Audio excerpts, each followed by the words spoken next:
Boa noite a todos, um abraço fraterno, que Deus nos ilumine e que o nosso dedo de prosa de hoje, que é continuidade do anterior, que é o capítulo 8 do Evangelho segundo o Espiritismo, Bem-aventurados os puros de coração.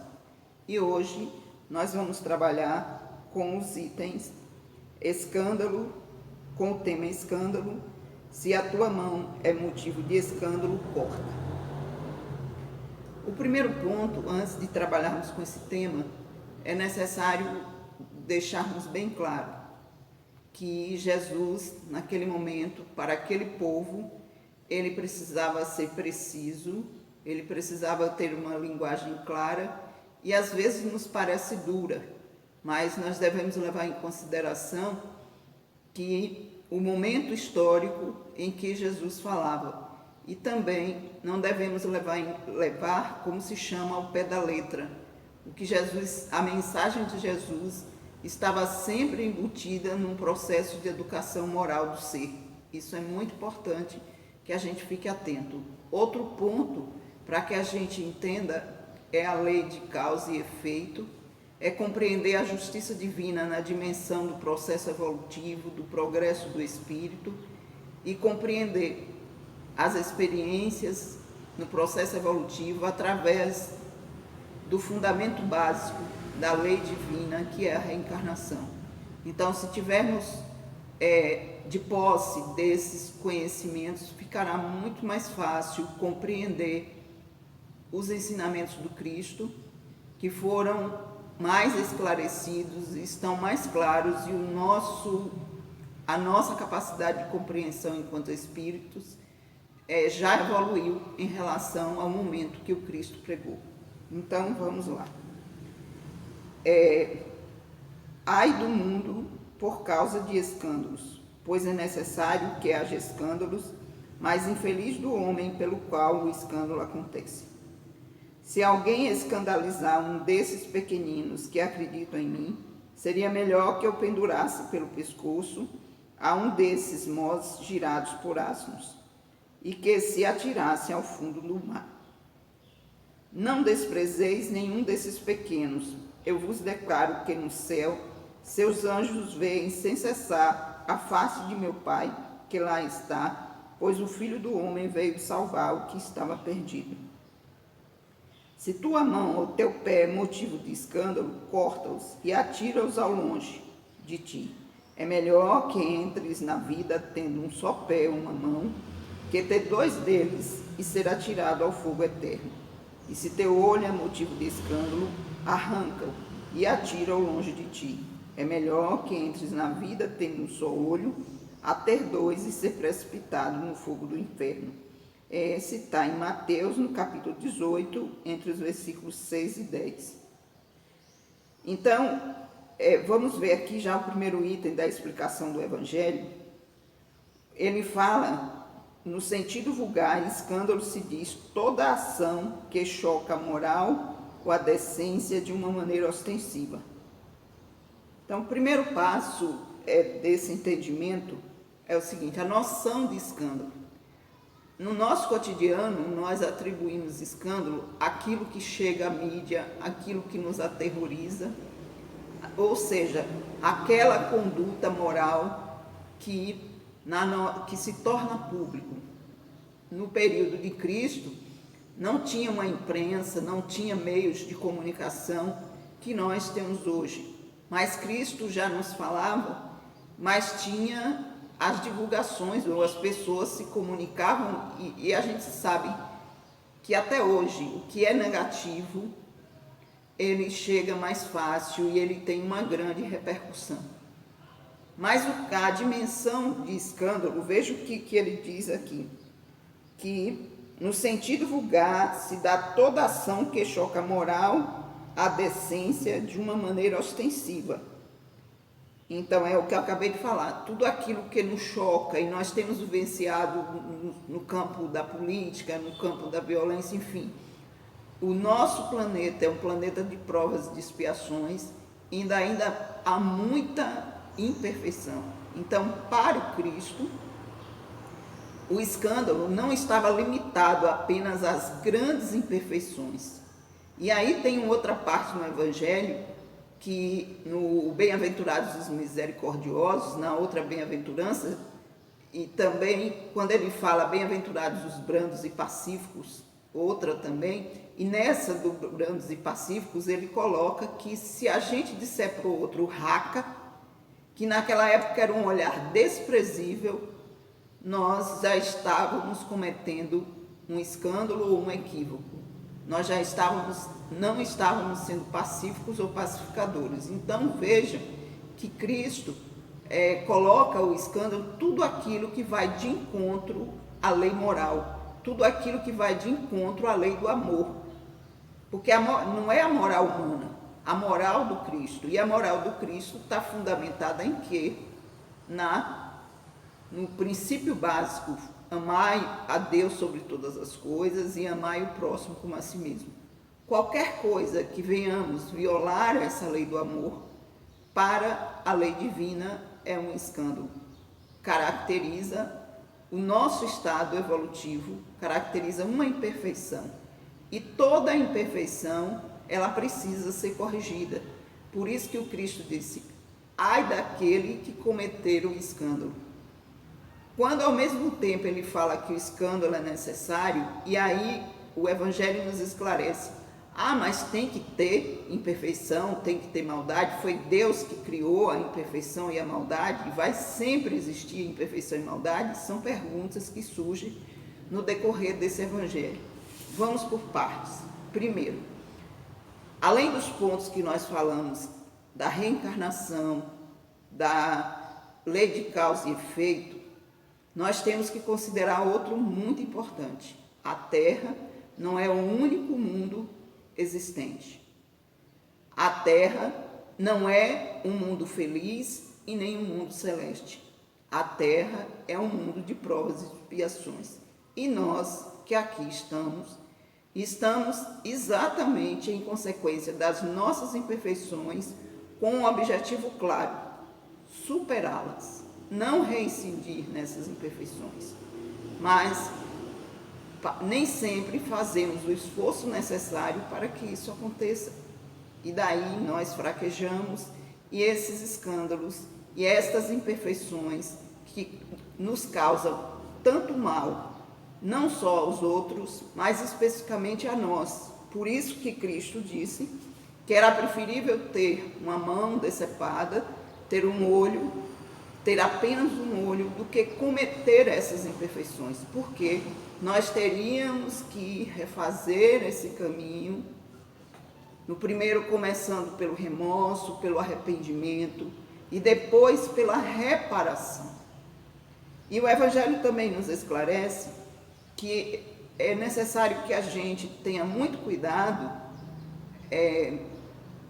quando nós vemos alguém com determinadas limitações, que são 3 motivos que fazem com que alguém tenha a sua mão cortada, tenha a sua perna cortada, ou tenha limitações. Essas limitações não podem ser consideradas como punições, mas sim como reeducação do ser. Porque Cristo nos coloca que essa questão da mão, do pé ou coisa parecida, nós sabemos que o corpo é instrumento do espírito. A mente pertence ao espírito. E é através da mente que nós temos os nossos pensamentos, e pensamentos imperfeitos, pensamentos contrários à lei de Deus, vai nos trazer ações contrárias à lei de Deus. E como a justiça divina se faz necessária para o nosso progresso, viemos com determinadas limitações para que não venhamos reincidir e retardar o nosso processo educativo. Então vejam que a justiça divina, os Espíritos nos colocam, que ela nunca é punitiva, ela é reeducativa. Por isso que no próprio Evangelho, o Evangelho nos convida à resignação. A resignação significa compreender essa lei, compreender a temporariedade dessa situação, porque nenhuma nenhum processo reeducativo vai ser punitivo, e sim é um processo de reeducação. Então ele diz o seguinte: no sentido evangélico, a acepção da palavra escândalo, tão frequentemente empregada, é muito mais geral. Por isso, em certos casos, não se compreende sua acepção. O escândalo não é somente o que ofende a consciência do outro, mas tudo que é resultado de vícios e imperfeições dos homens. E aí me remete à mensagem do Cristo, que o Cristo disse que era necessário que ficássemos na terra até que quitássemos centil por centil dos nossos débitos, porque a terra é exatamente a sala de aula, a escola necessária para que nós possamos mudar, evoluir. Então não é um castigo. A terra é uma escola valorosa se soubermos aproveitar como instrumento de evolução e superação dos nossos vícios para que possamos chegar às virtudes. E esses vícios não foram determinados por Deus. Esses vícios são resultados do nosso processo de uso do livre-arbítrio, e que na estrada desviamos o caminho da lei divina e precisamos, como filho pródigo, retornar a ela. Mas para isso precisamos colher, para que saibamos valorizar o caminho de volta. E o próprio filho, a parábola do filho pródigo, ele diz: eu não sou digno mais de ser teu filho ao pai, mas quero ser o seu empregado. Ou seja, eu quero voltar a essa casa, porque o próprio Cristo disse que nenhum filho ficaria fora do seu rebanho. Aí ele diz o seguinte: é preciso que haja escândalo no mundo, disse Jesus. Por quê? Porque Deus quer que tenha maldade, porque Deus quer que os homens sejam, que a maldade permaneça? Não, porque a maldade é o sinal que nos convida, o mau resultado da maldade vai nos convidar a refazer o caminho. Porque se somos essência divina, todo mal que fazemos nos intoxica. E para que possamos superar esse mal, é necessário que só vamos ao médico quando sentimos que temos algum problema. Então, esse mal, que é resultado da nossa imperfeição, não criado por Deus, esse mal é um alerta de que alguma coisa não está funcionando bem. Porque mais cedo ou mais tarde vamos perceber que estamos nos distanciando da lei divina. Então, esses escândalos, ele diz o seguinte: é necessário que o escândalo aconteça, mas para que os homens, estando em expiação na terra, punam-se a si mesmos pelo contato com seus vícios, dos quais são as primeiras vítimas e cujo inconveniente acabam por compreender. Quando estiverem cansados de sofrer com o mal, procurarão remédio no bem. A reação desses vícios serve, portanto, a um só tempo como castigo para uns e como prova para outros. É assim que Deus faz emergir o bem do mal e que os próprios homens aproveitam as coisas más ou rejeitáveis. Então vejam que a misericórdia divina nos traz exatamente isso. Ao contato com o mal, nos damos conta do caminho que estamos percorrendo.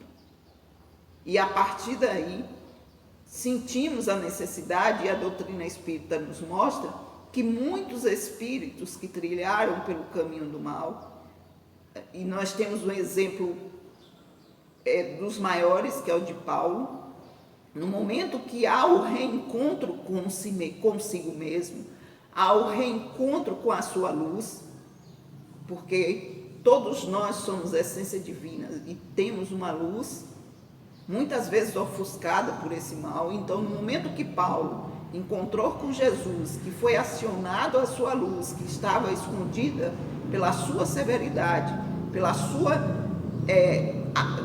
arbitrariedade perante o amor do Cristo, foi acionada essa luz, foi aberta essa janela e Paulo refez o caminho que ele precisava de volta à casa do Pai. E isso acontece com todos os espíritos, com todos nós, cedo ou mais tarde.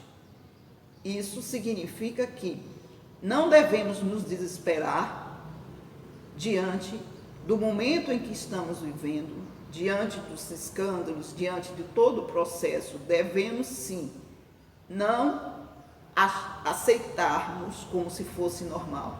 Devemos, em primeiro lugar, trabalharmos a nossa intimidade para que adicionemos, inclusive foi dada uma orientação, eu vi uma palestra ontem, que diz o seguinte: nós não vamos nos depurar em uma única existência, mas nas meditações podemos trabalhar 3 imperfeições nossas. Essas 3 imperfeições vão nos ajudar a progredir. A partir do momento que nós percebemos não o escândalo no outro, porque a gente ainda aponta o outro, mas percebemos o escândalo em nós, as imperfeições em nós, porque nós fazemos parte de uma família e de uma coletividade. E percebendo as imperfeições em nós, trabalhando as imperfeições em nós, nós vamos estar contribuindo para a redução dos escândalos. Vamos estar contribuindo para os escândalos íntimos, os escândalos internos, as imperfeições que até passam despercebidas pelos homens, mas não passam despercebidas para a nossa consciência e nem para Deus.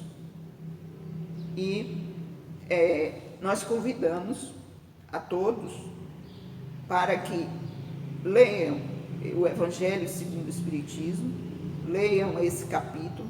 Convidamos também para que todos façam o Evangelho no lar, para que coloquem o Evangelho segundo o Espiritismo como instrumento de educação das nossas imperfeições. Aí sim, vamos estar superando as imperfeições íntimas que vão contribuir para o coletivo, começando por nós, e aí vamos acender a luz em nós. E estaremos trabalhando para o propósito do Cristo, para a evolução da pureza de coração. Que Jesus nos ilumine e dê muita paz.